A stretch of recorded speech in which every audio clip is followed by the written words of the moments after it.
Okay, let's take a moment now to look at the results of our fermentation test. I started this one yesterday so that we could have the results done today. Let's start with glucose.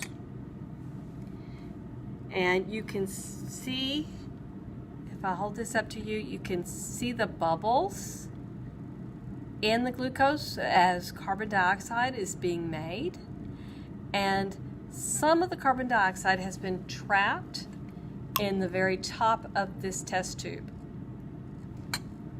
And if you look carefully, you can actually see the CO2 bubbles moving upward to join that big bubble.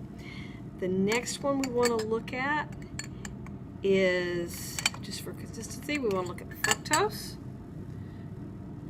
Fructose has a large air bubble,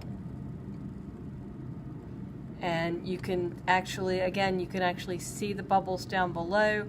Carbon dioxide is being made by the yeast as it breaks down the fructose in this case. Sucrose also has a positive reaction.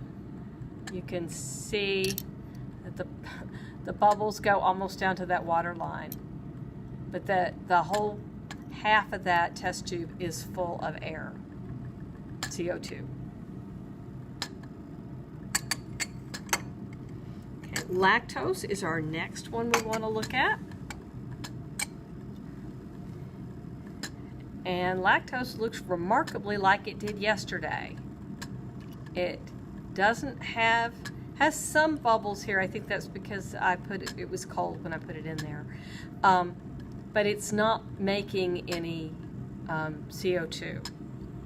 And it's almost completely full of water.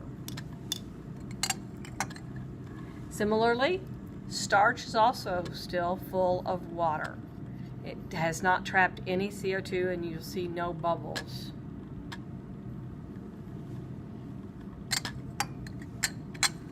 Water still has that stubborn little bubble I couldn't get rid of, but it is also not making any CO2.